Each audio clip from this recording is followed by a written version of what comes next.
Hello, and today we're joined by Tom Gordon, the Liberal Democrat MP for Harrogate and Knaresborough, and also the co-chair of the All-Party Parliamentary Group on Adult Social Care. Tom, could you start by telling our viewers a bit more about you, your background, and why you're so passionate about adult social care? Yeah, so I never really thought about politics and didn't get involved in it until I was at university. There were two defining experiences of my life that really motivated me to want to get involved. The first was when I was at university the day before I started my master's degree in public health. My mum was diagnosed with breast cancer. Fortunately, she's fine and she's recovered now. I dropped down, did my master's degree over 2 years part-time to help out and look after her and my little sister as much as I could around studying. And that whole experience was quite, traumatic, I suppose, for the entire family. I hadn't really thought about the support that's there for people when they get sick. My mum's always worked minimum wage jobs. She was having a chemotherapy on a Friday night, so she would be sick over the weekend to be back at work on a Monday because statutory sick pay just wasn't enough. So throughout that experience of looking after her and my little sister, once we got through that, it motivated me to want to do something else.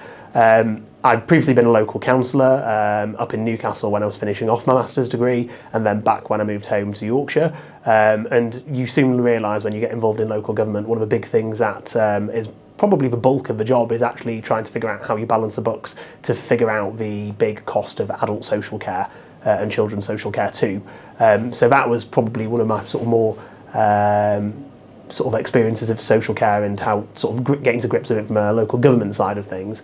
We had a horrendous family situation where my granddad, when he was hospitalised in and out of hospital with dodgy hips, getting infected, ended up catching COVID and pneumonia, and he was in and out, and we had endless issues of trying to get adult social care in his home and a package that would work for him, to the point he was bed blocking for well over 6 months because we couldn't find anyone to provide that, and the local authority couldn't stump it up. In Harrogate as well, one of the things that we've been campaigning on is working closely with the hospital. We've heard some of the challenges there too. How have your experiences shaped your perception of the care sector? And what do you think needs to happen most to make it work effectively? Well, I think it's one of those things that people don't really often think about until they need it. And one of the things that we always do when we're talking about health and the NHS is link that to social care. If we don't fix social care, then we're not going to be able to get the NHS in a fit state too. They're part and parcel. There are real issues there in terms of people who end up back in hospital because they might have had injuries in the home, because they weren't getting the right support or the level of support that they need. And to me, it's about just joining those dots and listening to those experiences of constituents, both in Harrogate and Knaresborough, but wider too, from across the country, trying to feed that into how we get a proper fix. If you were designing a proper fix for the social care sector, what would it look like? Yeah, there are particular challenges when it comes to rural areas. If you look at North Yorkshire, for instance, when you're hearing stories of people who are having to travel huge distances between visits for house calls to people, that's just not sustainable for them. We see people leaving the profession and moving on because they're not getting necessarily paid for the time or the petrol between some of those visits too. So there's a real disparity between what we see in urban versus rural. That's a real big consideration, and something that when we look at how we get a proper fix to social care needs to be factored into. But wider than that, it's about making sure that there's compassion and care at the heart of social care. And at the moment, what we're seeing is a profession that's been done down, is seen as a vocation of last resort in quite often situations where people don't necessarily want to be working in it, and they can often get paid better and have a lot less stress, a lot less emotional burden of work if they go doing something elsewhere. We see supermarkets poaching people all the time, various other sectors too. So really professionalising it is going to have to be part of that fix, making sure it pays too, and the Liberal Democrats have consistently called for a £2 uplift in the minimum wage for social care workers. How can we shift young people's attitudes towards adult social care? Beyond increasing pay, what needs to happen to change perceptions of the industry? So I think we need to see a better route and advertising as a vocation for younger people. It's not something you routinely hear young people talking about wanting to go into. And again, I think that comes back to the professionalisation of social care. You know, my party, we've been calling for a proper Royal College of social carers, which would give them a proper footing and give them some accreditation too through that. Make it a service that people know they can rely on, try to ensure that there's a level playing field across the country and sort of hammer out some of those regional disparities and those rural and urban disparities. And I think for me, what we need to do is, you know, talk up social care, not talk it down. And whenever we hear any stories around social care, it's usually only the negatives. And those are really bad, really horrendous experiences that people face. But there are some providers out there and some local authorities who are doing great work in this area. And I think making sure we take that best practice, implement it and use it to inform what we're looking at is really key. What frustrates me is there is this endless call for cross-party talks. You know, there's been some of that already in terms of for a proper fix to social care, but the can just keeps being kicked down the road. And I think there needs to be a reframing. One of the things that my colleague, the Lib Dem MP for Oxford West and Abingdon, who's the chair of the Health and Social Care Select Committee, Layla Moran's done, they were doing a piece of work obviously around social care and the cost of inaction.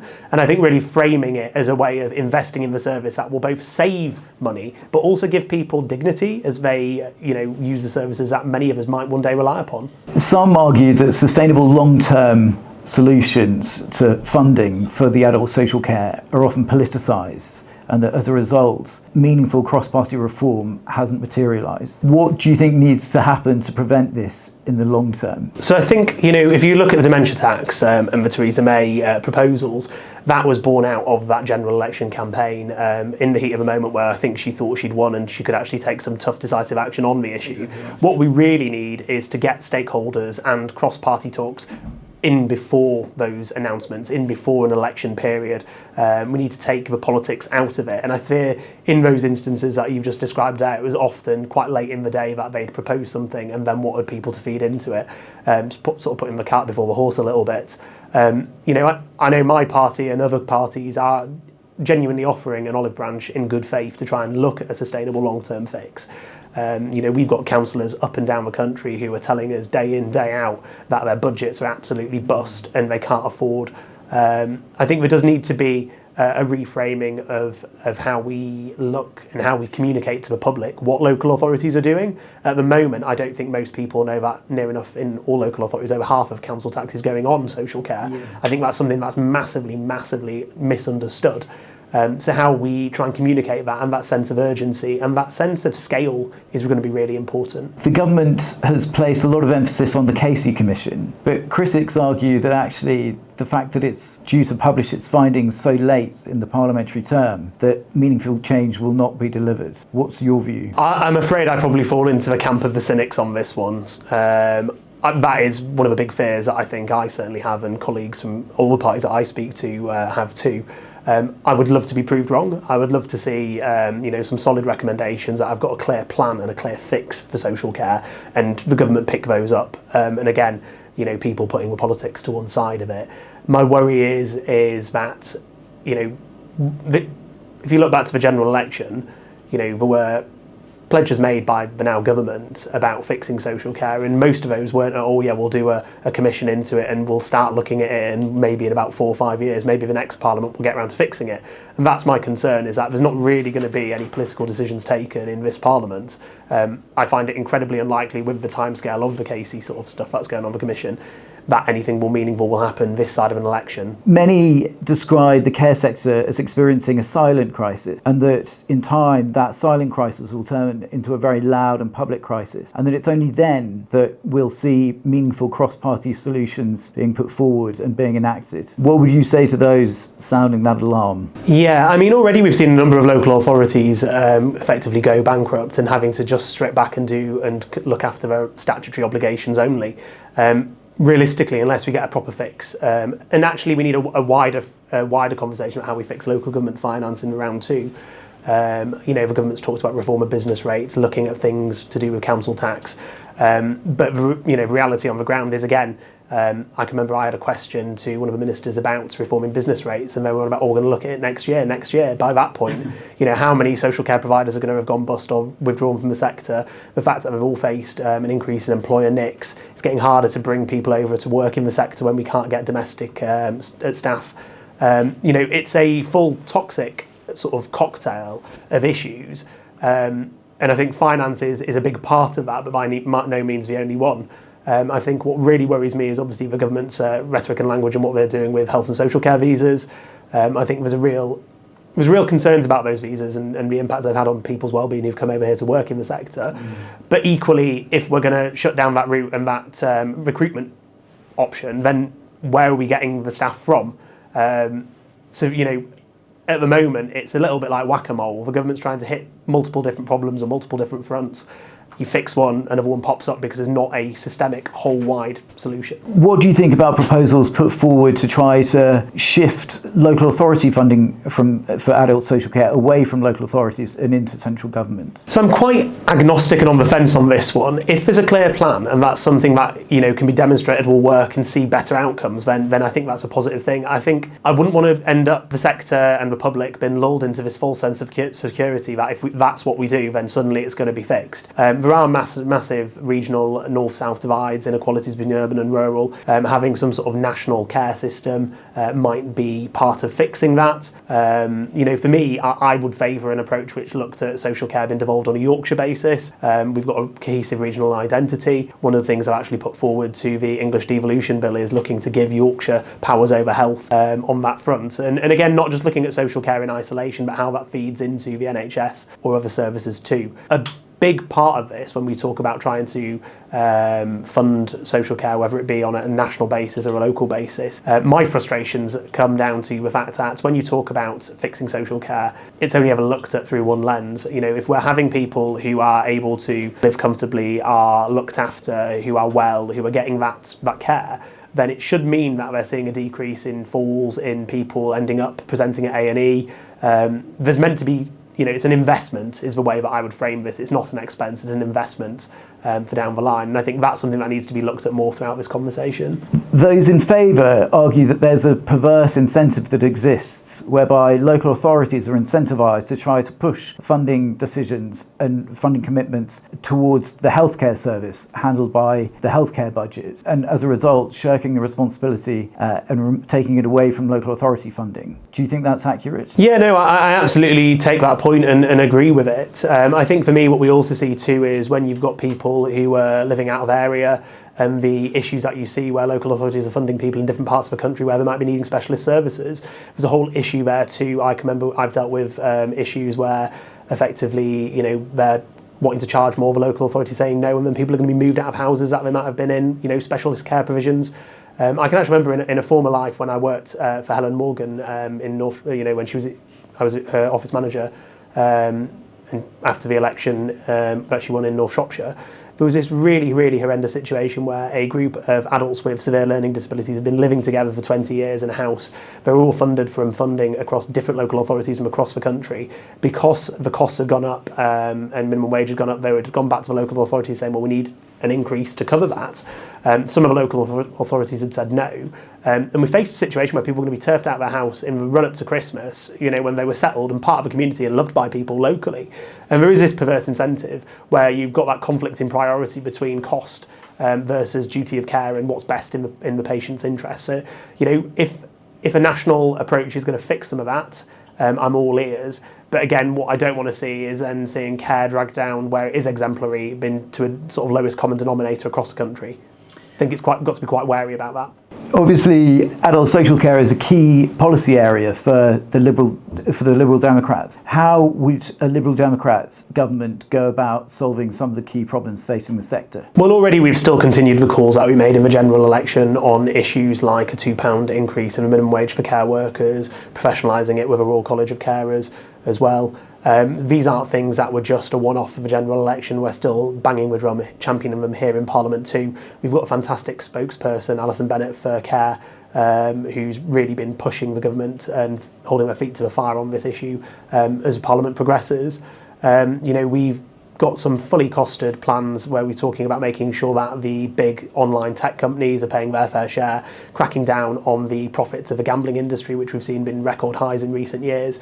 I think we've got to be creative and innovative about how we look to plug this gap and making sure that people who are vulnerable, people who need help, who need support, who often don't always have the means for it, get that help when they need it. What are your thoughts on the government's NHS 10-year health plan? So I think it's incredibly positive. I think it's something that broadly on a big picture level we agree with. I want to see health services being rooted in communities, in neighbourhoods. We need a proper sustainable long-term footing for services and the provision of them. What worries me is that it sounds great on paper, but what does it look like in practice? There's still a lot out there that's not been said on how this would look on the ground. One of the things that does worry me massively actually is about how we make sure we get patient voice within the NHS going forward. Health Watch is set to be abolished. We have a fantastic branch of Health Watch in North Yorkshire. I met with them just last week talking about some of the reports that they've done into social care and various other issues too. But unless we have an independent advocate and voice there, I do worry about what we might see at a time when services have been devolved down into neighbourhood level, but the responsibility and the control been taken up to DHSE. It does leave a bit of a question mark about what that looks like and whether or not that's truly going to end up with best outcomes for people. What do you think are this Labour government's greatest failings in terms of adult social care? So I think the main failings of the government really is after that general election there was a real groundswell of support and hope and optimism that things would get better, that things would change. And what we've seen so far in this Parliament, now over a year in, is just the can been kicked endlessly. There's no real commitment to a fix. We've got, some of the ministers in the departments as well, their portfolios are too big. The minister we've got, Stephen Kinnock, also has got dentistry in there too. That's massive issues of dentistry. That probably warrants its own responsibilities, quite frankly. Lumping it in with social care and care in the broadest sense is probably not the way to do it. I think, for me, I thought that there would be more collaboration. I think perhaps what happened is with the size of the government's majority, they thought, oh well, we don't need to do that. If we want to fix it, we can ram it through. But I think obviously the inheritance that they've had from the last Conservative government and the economic situation we're in have probably tied their hands on that, which is why they're kicking that can endlessly. But this is going to be a bit of an albatross around Labour and the government's neck. If they don't fix social care, they can't fix the NHS. And when people are looking at public services, turning up to their hospitals or trying to get GP appointments, if they can't, then that's what's going to hammer them at the next election. Your party has been critical of the national insurance contribution increase for the care sector. What do you think is a better alternative? Absolutely. I think for me, when we saw that increase in employer NICs, it was clear as day that it was going to have a real impact on health services. There was then a carve out for the NHS, but obviously GPs as well were impacted too, and hospices as well. It was really ill thought through. At a time when local government and social care is, on its knees, clobbering them with increased costs was really not going to do them any favours. It's really disappointing that there wasn't that carve out there. There could have been, it would have been easily done. And it just shows that, again, that the government really haven't got their head around this issue and the impact it's having on people's day-to-day lives. Lastly, if you were elected to be Prime Minister and Chancellor, what would be the one key decision that you would take to improve the care sector and the challenges facing the social care sector? So that's a really tough question because I would like to think that just one thing would fix it all. The reality on the ground is probably not. You're going to need a series of things. For me, probably in the short term, I think just in terms of what I'm hearing from providers and people who are using social care services and local authorities, is just the real tough aspect of recruitment. So actually looking at how we can make it easier to recruit, whether that be from overseas or proper pathways for people to be sort of trained into a vocation. So I don't think there's a magic fix. But the thing that I would start thinking about is that pipeline of where social care workers are coming from, because if we don't fix that, then we're going to have nothing at all. Fantastic. Thanks very much problem. for joining us today.